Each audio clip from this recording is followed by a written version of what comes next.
Yes, Mons? Right, tuloy-tuloy tayo. Tingnan natin ang update sa bawat pagtaas ng mga presyo at pagbaba ng presyo ng mga bilihin mula naman sa Mutya ng Pasig Mega Market at pakinggan ang damdaming anaming kaugnay sa murang bigas sa Kadiwa Center, Nolan Ariola.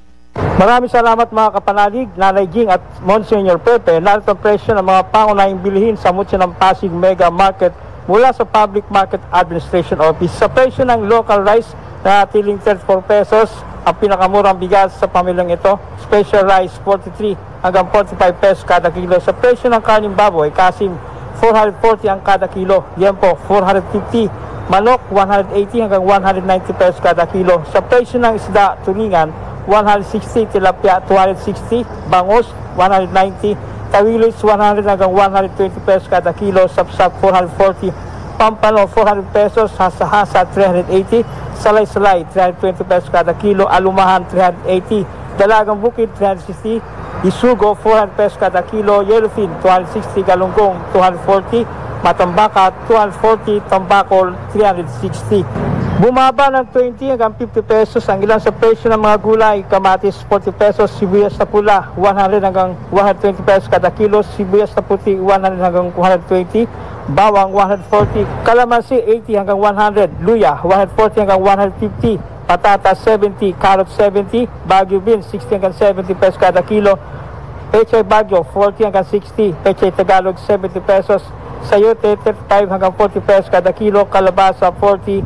sitaw 70 hanggang 100 pesos, ampalaya 70 hanggang 80 pesos kada kilo, talong 60 hanggang 70 pesos, siling pula 80 pesos kada kilo, repolyo 70 hanggang 100 pesos kada kilo, broccoli 100 hanggang 200 pesos kada kilo.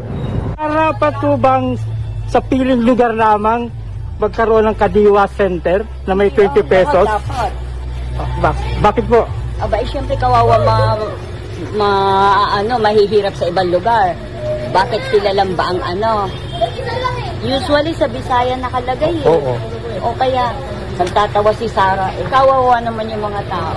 Pagkain baboy daw yung, magkano yun, yung 25, yung sinabi ni BBM, siyempre ilalagay natin sa lugar. Kawawa naman yung mga cannot afford.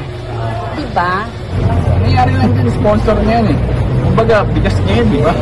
So, ang mangyayari, hindi rin kami mabibigyan nun. Kasi, kung mabibigyan kami nun, dapat mapapadala dito, kumbaga, ganyan. Pati, kasi ganun eh.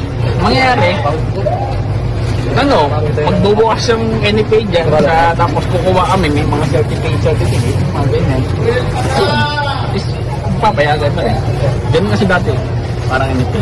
Yan ang tinig ni Aling Mila at Roberto. Ang Immaculate Conception Cathedral ang pinakamalapit na simbahan sa Mutya ng Pasig Mega Market. Kapag palagiang nangingibabaw sa katauhan ang kabutihan sa kapwa, bumubuhos ang pagpapala at biyaya mula sa Diyos. Para sa Veritas 846, ang radyo ng simbahan, ako inyong kapanalig, Nolan Ariola, sumainyo ang katotohanan. Veritas Pilipinas.